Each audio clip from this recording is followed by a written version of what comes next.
What's up, guys? Welcome back to Shifting Lanes. My name is Gregson. Thanks for tuning in. That is my 2011 BMW E90 M3. And today we're going to go over everything that's wrong with it. And it's actually not that bad, but there are a few things that we really need to address. So stay tuned to the end of the video to watch that. And let's go and talk about everything that I need to get fixed and how my wallet's going to be empty. So if you're new to the channel, thank you so much for watching, and if you like what you see, don't forget to hit the subscribe button down below and give this video a thumbs up at the end if you liked it. And if you like this video, you can check out all of our other videos. We do new car reviews, we do project cars, we do car adventures, everything you could humanly want, you can find here on Shifting Lanes. So if you like what you see, just hit subscribe, hang around, watch some videos. You couldn't ask for really anything more from our YouTube channel. So stick around and watch all of our stuff. We really appreciate it. That helps us out so much, is watching all the videos all the way through. Stay tuned to the end of this one, like I said, because we're gonna go over a couple things that are really, really annoying. But first things first, let's check out what's wrong with this car in particular and what I need to do to kind of get it all the way to back to road safe and road ready. There's one thing I did. You can probably see it right here. If you know this channel and if you know the car, the last time I was not legal in New Jersey. It got rejected a bunch, and now it's legal. So let's check it out. Yes. Here's the sticker.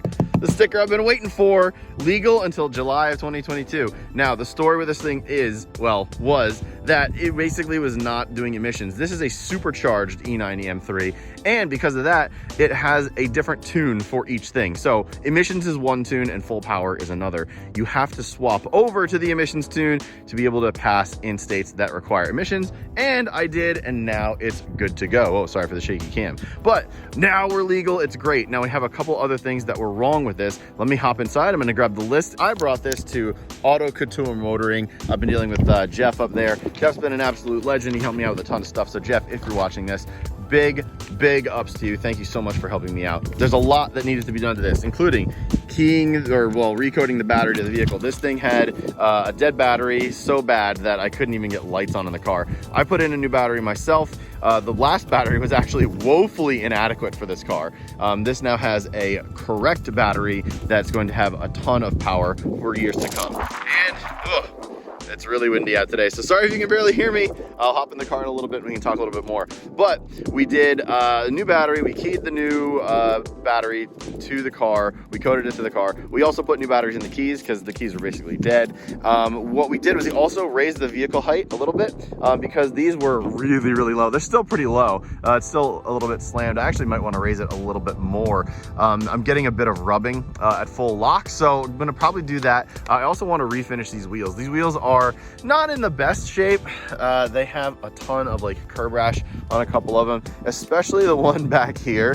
This one is in really bad shape. I don't know if previous owner or some valet or whatever kind of just nicked a curb, or one of the previous owners. And then this looks like it was repaired right here. Not really sure what's going on there or there, but this wheel's not really in great shape. None of them are bent or anything. They're all in pretty decent shape in that respect, but they do need a refinish.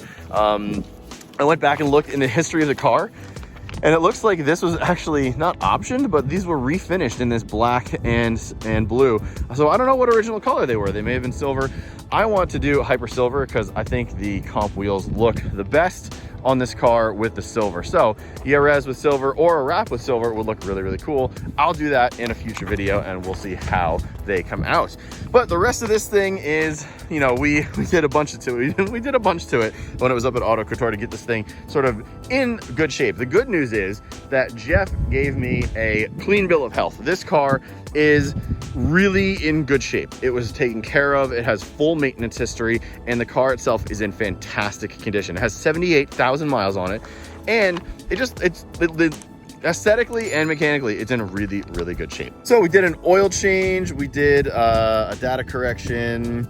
We actually had to repair the oil pan. A common problem on these cars is you tighten the oil pan bolt the oil drain bolt a little too much and it strips the threads. So they repaired that for this car. Unfortunately, I will need a new oil pan eventually, but the fix that they did is holding, and this is a pretty common thing to do for these cars as like a stopgap measure before you can get a new one. So did that, and it's working beautifully. It wasn't leaking before, and it's not leaking now. So it's not really something that needs to be, you know, addressed right away, but it needs to be addressed maybe in the next 2 or 3 oil changes. I also put on a plate relocation kit that I got from Bimmer World, so that looks good. I think it looks really nice, and it's super flush to the car. It actually is perfect in how little space there is, so it's not touching the paint. It looks really, really nice. I was also getting a bad sort of clunking at the back. Now, I looked back in the maintenance history of this car, and it said that it had a rear diff flush and that there was a clunking eventually at some point, you know, a long time ago. So what happened was the clunking was happening at low speeds at full lock. And with that said, they did a diff flush, and now it's not clunking at all. So it looks really good and sounds a lot better. We also did a brake fluid flush. The brake fluid seemed like it was, you know, fine, but I just wanted to have a good peace of mind. Brake fluid was flush. Now, the biggest thing right here was the pinion seal. The pinion seal really was not in good shape. So as you can see, that is not a cheap expense, $738 plus labor. But the pinion seal was leaking. I wanted it to be on the up and up and do everything, or I wanted the car to be on the up and up and everything to be in good shape. So that's basically everything that we found that was wrong. There's nothing else wrong with the car per se. The car was in fantastic shape mechanically, like I said. The only other real big issue with the car was this thing right here. I don't know if you can see it, but there is a back window sort of shade. I put up the first day that I owned it, and it didn't go down. So the motor on that thing is absolutely shot. Auto Couture basically manually retracted it, and then that's it. Like, I'm just not gonna use it anymore. The windows, the side windows, have these like nice little pull tabs, which I think would have been a better use. So this is like if you have kids and whatever, and these kind of just slot in nicely, and that's like a really nice OEM option, which is cool. This car was like fully optioned when I got it, or when it was ordered, and it looks really cool, and it has everything. It has the like active headlights, it's everything. It comfort access. This is a comp package car, and it just looks super cool, and it's like loaded to the hilt. One thing we did do, and I wanted to mention this, was we put on a front lip, some side skirts, and some side strake carbon fiber pieces. This is from Palm Performance. If you want, reach out to Palm. He's on like basically every Facebook group, but you can go to palmperformance.com. The quality of these is really, really nice. I had them shipped to Auto Couture since I knew the car was gonna be up there. They put them on for me, and they look fantastic. It sort of matches sort of the OEM kind of mirror caps and the OEM deck spoiler back there. But here's the big issue. I used to have the front little, not canards, but they were like winglets, the OEM winglets, and I have them in the back. And they left this sort of Beta Link adhesive on, and you can see some of the carbon fiber piece kind of stayed here. But this needs to be basically taken care of. And what happens is, this is just an adhesive. You can get some adhesive remover, some high grade industrial grade adhesive remover, and sort of like buff this out during a detail. Now, that is 100% something that can be done. But right now, it just kind of looks crappy. It's not really that huge of a deal to me because I know that it's gonna end up getting done. I may try it myself, just with a little buffer and some adhesive remover. But yeah, I think the car now looks a lot better with the front lip. This is an Arkham style front lip, and the side skirts and the side strakes. I actually have a diffuser on order too from them. I think it'll look really nice. Unfortunately, the diffuser does not fit an OEM style exhaust, and this is the OEM exhaust. So we're gonna have to maybe upgrade the exhaust. I'm looking at the Bomis. I don't know how to pronounce it. Bomis, I'll say. Valvetronic axle back, nothing crazy more than that. I don't want it too loud, but it'll give me a nice rumble plus a nice look, and I'll have a little diffuser at the end.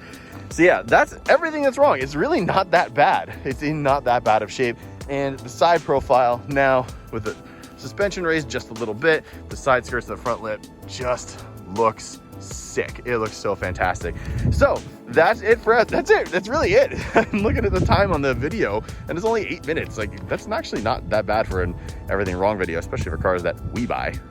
All right, so made it back home in one piece. Not that I was really kind of going crazy or anything, but car's looking really nice. The paint needs a little bit of work. So that's another thing that needs to get done, is this paint work is pretty swirled. It needs a full color correction. Now, I really would like to wrap the car, but I want to get the paint in a good place before I do that, because if you're just covering over a not great thing. So I will always know that the paint's in bad shape underneath the wrap, and I want to make sure that the paint's in good shape before we go over it with anything.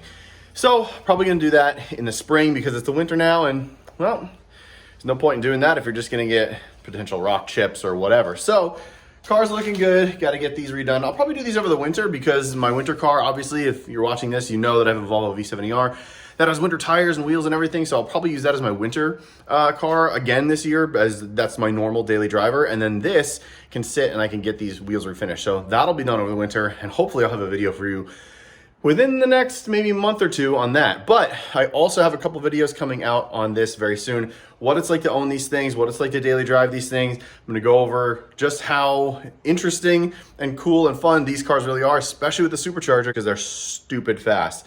That will do it for today's video. If you notice anything else in this video that was either wrong or that I missed about the car, just looking at it, leave it in the comments. I wanna hear. That'll do it for today's video. Thank you so much for watching, and I will catch you next time.